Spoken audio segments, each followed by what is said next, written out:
Hello, my TLB lovelies. I'm back today with the part 2 of Lanka's heritage. I'm very happy for all the love and comments you have given on the part 1 video available on TLB's official YouTube channel. So, today with me, I have got the second part of Lanka's heritage called The Forgotten Bloodline. And we are going to look into Sarvesh and Maithili's journey ahead from where we stopped in part 1. So, I'm going to narrate the story for you all now.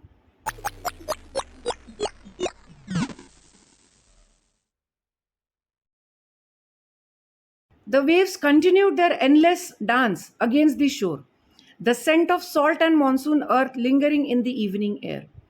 Maithili sat cross legged on the sand, her notebook resting beside her.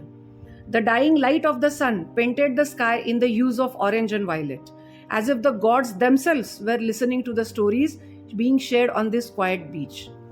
She had just finished telling Sarvesh about her family's connection to Ravana, the war, the exile, the protection he had offered to her ancestors.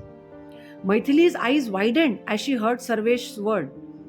I am the last known descendant of Ravana, the demon king of Lanka. She suspected there was something deeper to his story. Now she was waiting for him to speak.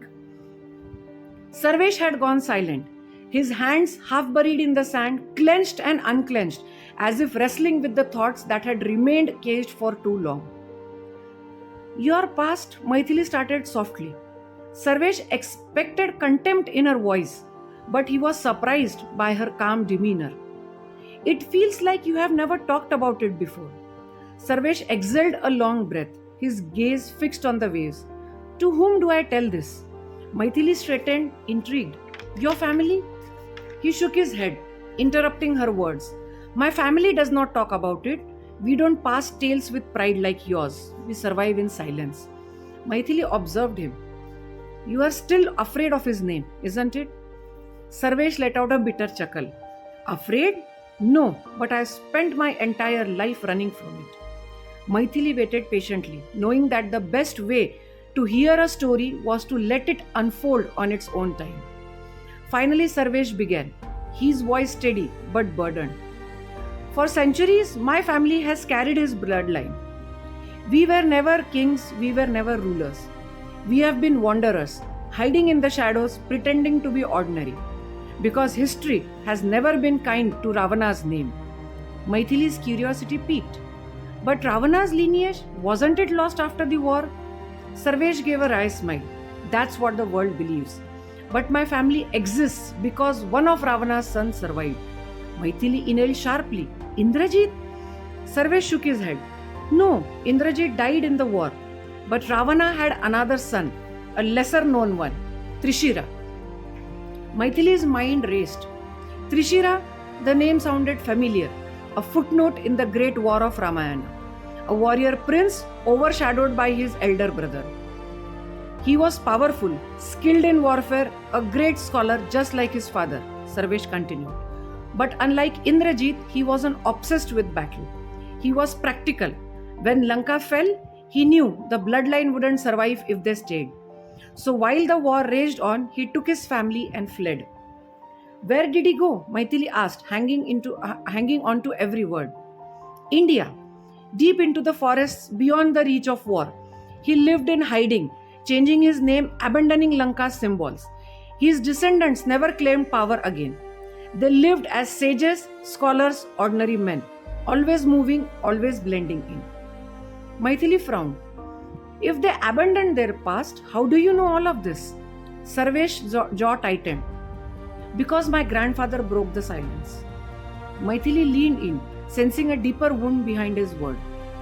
He was the first in generations to take an interest in our origins, Sarvesh continued. While the rest of my family tried to forget, he dug through every hidden record, every ancient scroll, and what he found terrified him. Why? Maithili asked. Because he realized that even after all these years, the world still feared Ravana's name, Sarvesh said. And if they ever discovered that his bloodline survived, they would never let us live in peace. A silence stayed between them. Maithili, for the first time, saw the weight Sarvesh carried. The fear of being hunted, of being seen as a relic of a past no one wanted to remember. Do you know what happened to my grandfather? Sarvesh asked, his voice haunted and hollow. Maithili shook her head. He was murdered. The word struck like a thunderclap. Maithili's breath caught. They called it an accident, a robbery gone wrong, Sarvesh said, his voice cold. But my father and his brother knew the truth. My grandfather had been too open with his knowledge. He had spoken to the wrong people, and one night he was found dead in our home, stabbed through the heart. Maithili's fingers curled into fist. That that's completely insane. Sarvesh let out a humorous laugh. Is it?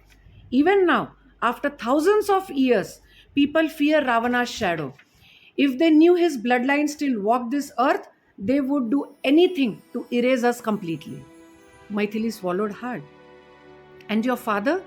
Did he ever try to find out who was behind it? No, Sarvesh said. He chose silence. He took my mother, moved to a new city, and forbade us from ever speaking of it. He made us into ghosts, but I always knew. Maithili looked at him, truly looked at him. You live in exile, she said softly. Sarvesh nodded. My whole life, just like my ancestors before me. The waves continued their endless song, but the air between them had changed. Maithili reached out, placing a hand over his. You don't have to hide from me, she said gently. Sarvesh met her gaze, searching for deception. He found none. You see Ravana as a protector, he murmured. I have only seen him as a curse. Maithili smiled slightly. Maybe he was both. Maybe he was neither. Maybe he was just a human. Sarvesh exhaled, the tension in his shoulders easing just a little. I don't know why I told you out of all of this, he admitted. Because we are the only ones who understand Ravana beyond the famous legend, Maithili replied with a smile. Sarvesh chuckled. That's dangerous. Maithili grinned. Maybe, but I would like to hear more, if you are willing. Sarvesh studied her for a long moment. Then he nodded. Next time, he said. Maithili tilted her head in expectation. Promise? Sarvesh smirked. Promise. As the sun dipped below the horizon, two souls sat on the sands of the beach, bound by history, by myth, and by a secret the world had long tried to forget. So, people, this is the part 2 of Lanka's heritage, the forgotten bloodline. I have a final part 3 where we are going to see how the journey takes Maithili and Sarvesh on discovering the secrets of Ravana and how they bring the truth out to the world. So, stay tuned for more such stories on TLB's official YouTube channel. And I hope you have enjoyed this part as much as the part 1. Thank you.